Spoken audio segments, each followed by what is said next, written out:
ఇప్పుడు నేను చెప్పే ఈ వీడియోని అన్ని రాసుల వారికి కూడా లాస్ట్లో వేసుకోండి. ఒక 5 to 6 మినిట్స్ వరకు వచ్చే ఛాన్స్ ఉంది. మనకు జనవరి మాసంలో సంక్రాంతి తర్వాత నుంచి, అంటే మకర సంక్రమణం పూర్తయిన తర్వాత నుంచి జనవరి 16వ తారీఖు నుంచి ఫిబ్రవరి 2వ వారం వరకు కూడా ఉన్నటువంటి చతుర్గ్రహ కూటమి, చతుర్గ్రహ సంచారము, అంటే సూర్యుడు మకరం నుంచి దాటి అతని యొక్క ప్రయాణం కొనసాగిస్తూ మార్చి 29వ తారీఖు వచ్చేసరికి అది షష్టగ్రహ కూటమిలోకి వెళ్ళిపోతుంది. అంటే మీనంలోకి ఈ గ్రహ సంచారం అంతా కూడా చేరుతుంది. సాధారణంగా ఏంటంటే మనకి షష్టగ్రహ కూటమి గతంలో వచ్చినప్పుడు 2021వ సంవత్సరంలో వచ్చినప్పుడు ఏంటంటే కర్కాటకంలోకి చంద్రుడు, అలాగే సింహ లగ్నంలోకి సూర్యుడు, అలాగే ఈ యొక్క సింహ రాశిలోకి సూర్యుడు, అలాగే మకర రాశిలోకి శని, అలాగే ఈ యొక్క కన్యా రాశిలోకి బుధుడు, ఇలా ఆ గ్రహాలు ఆ సంచారం రావడం వల్ల, ఆ యొక్క గ్రహ సంచారం చేయడం వల్ల మంచి శుభ ఫలితాలు ఇచ్చాయి. కానీ ఇప్పుడు వచ్చేటువంటి ఈ యొక్క చతుర్గ్రహ షష్టగ్రహ కూటమి కాస్త ప్రమాదం అని చెప్పొచ్చు. ఎందుకంటే అన్నీ కూడా ఉచ్చస్థితిలో కంటే కూడా నీచ స్థితిలోకి వెళ్ళిపోయి కేవలం శుక్రగ్రహం ఒకటి చాలా అనుకూలంగా ఉందని చెప్పొచ్చు. ఇక ప్రత్యేకంగా చూసుకున్నట్టయితే కన్యా రాశి వారికి, సింహరాశి వారికి బాగుందని చెప్పొచ్చు.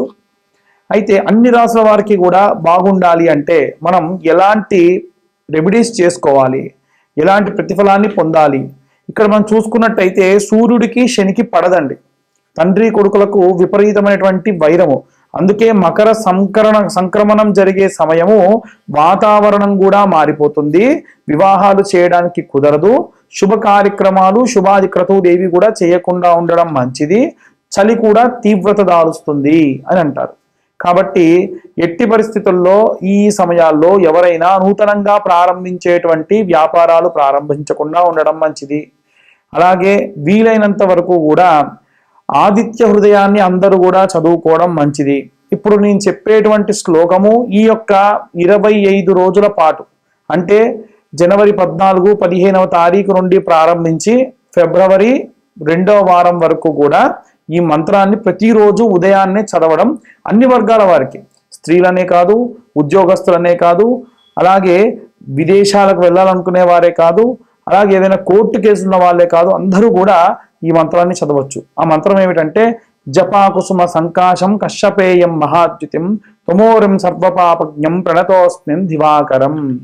లేదా సూర్య అరిష్టేతు సుసంప్రాప్తే సూర్య పూజాంచ కారయేత్ సూర్యధ్యానం ప్రవక్ష్యామి ఆత్మపీడోపశాంతయే. ఈ యొక్క మంత్రాన్ని చదవాలి. అలాగే విశేషంగా ఏవైనా మనం పూజ చేయదలుచుకుంటే ఆదిత్య హృదయం అనేటువంటిది మనం చదవకపోయినా ఆ మంత్రం కేవలం విన్నా కానీ అష్టైశ్వర్యాలు సిద్ధిస్తాయట. ప్రతిరోజు ఉదయం 6:30 నుంచి 7:30 మధ్య ప్రాంతంలో ఈ యొక్క మంత్ర పఠనం చేయడం చాలా చాలా శ్రేయస్సుకరం.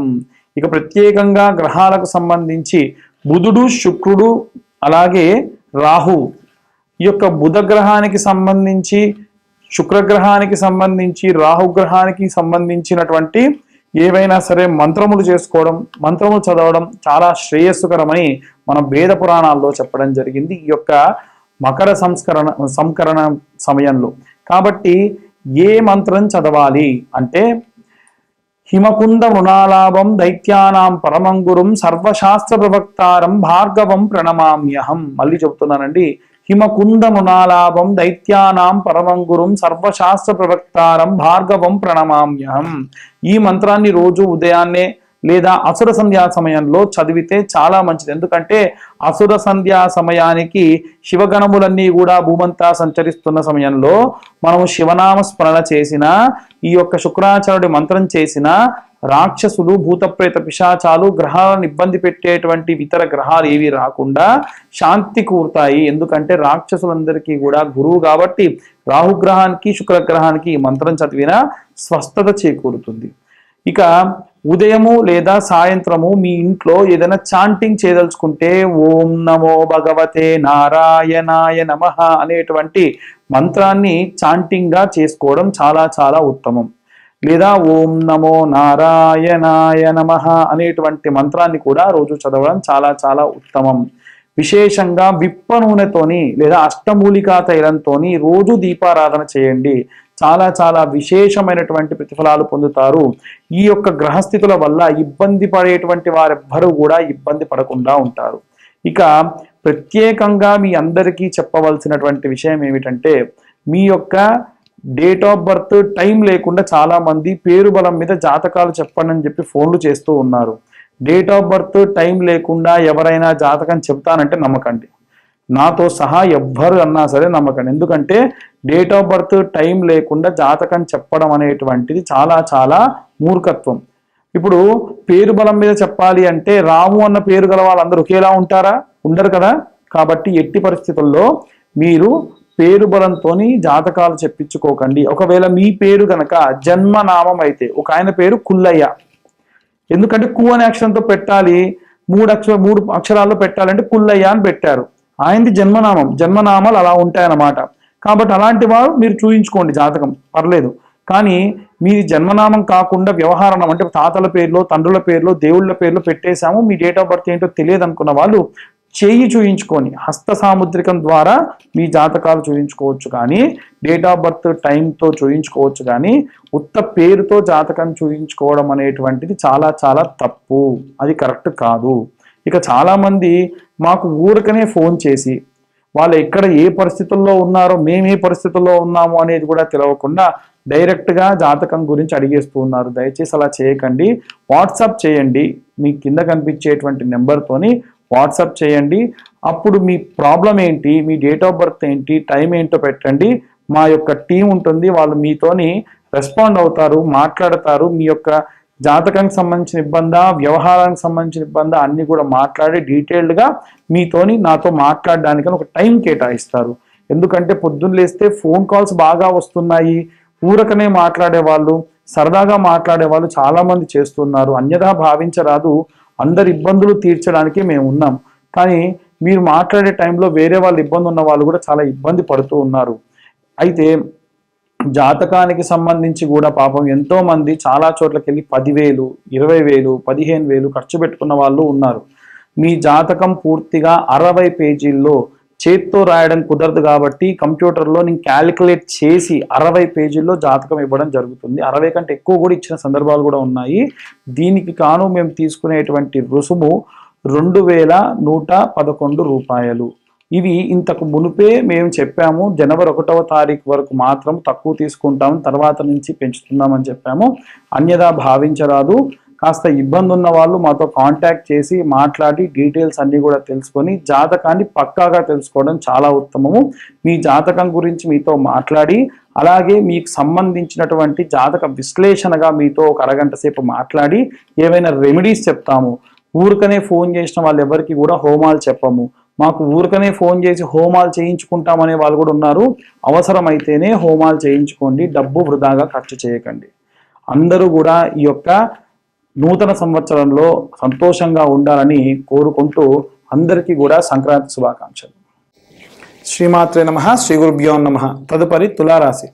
తులారాశి వారికి సంబంధించి ఈ యొక్క 2025 జనవరి 15 అంటే మకర సంక్రాంతి మరుసటి రోజు నుంచి 25 రోజుల పాటు ఫిబ్రవరి 2వ వారం వరకు ఎలా ఉంటుందో ఇప్పుడు మనం తెలుసుకుందాం. ముఖ్యంగా తులారాశి వారికి సంబంధించి విద్యార్థులు, గృహిణుల విషయానికి వస్తే ఆహ్లాదకరమైనటువంటి వాతావరణం అధికంగా కనిపిస్తుంది.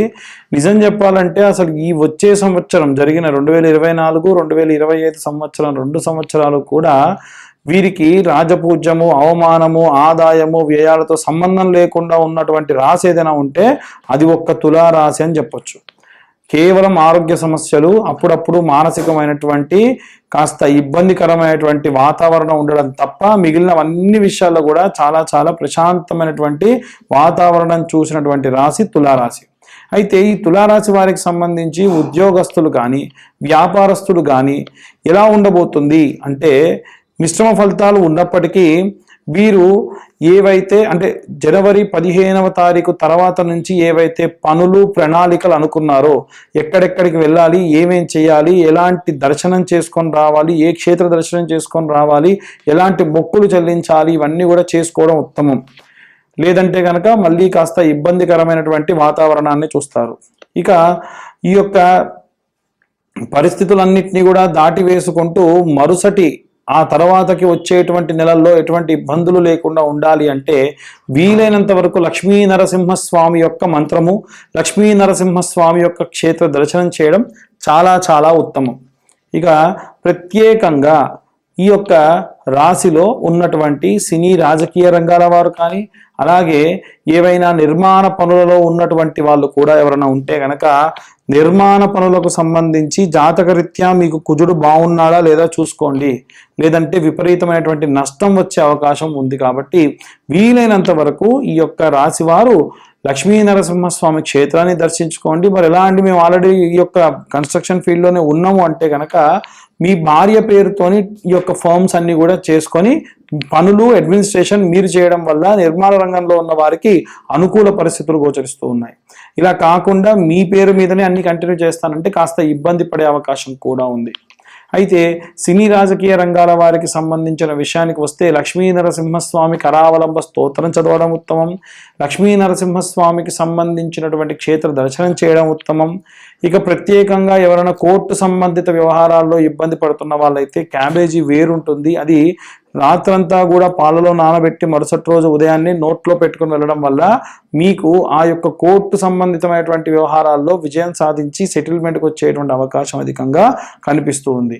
ఇక ప్రత్యేకంగా ఎవరికైనా సరే మనకు ఇలాంటి విషయాల్లో అంటే ఇప్పుడు కొన్ని రకాలైనటువంటి పనులు చేసే వాళ్ళు ఉంటారు.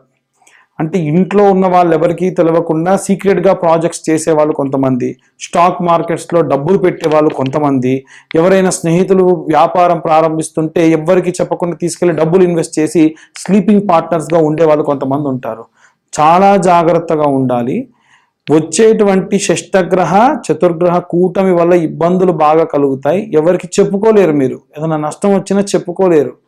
చాలా విపరీతమైనటువంటి మానసిక క్షోభ పడాల్సినటువంటి పరిస్థితి వస్తుంది. ఎట్టి పరిస్థితుల్లో ఎవరికి తెలవకుండా చేసేటువంటి పనులు మానుకోండి. నలుగురికి చెప్పి చేయడం వల్ల మీకు ఇబ్బంది వచ్చినప్పుడు మీకు మోరల్ సపోర్ట్గా నిలబడే అవకాశం కనిపిస్తుంది. అయితే ఈ యొక్క లక్ష్మీ నరసింహస్వామి కరావలంబ స్తోత్రం చదవడం ఉత్తమం. అలాగే ఈ యొక్క షష్టగ్రహ చతుర్గ్రహ కూటమి వల్ల ఎలాంటి ఇబ్బందులు కలుగుతాయి, దానివల్ల ఎలాంటి రెమెడీస్ పాటించాలో కూడా ఇప్పుడు మనం తెలుసుకుందాం.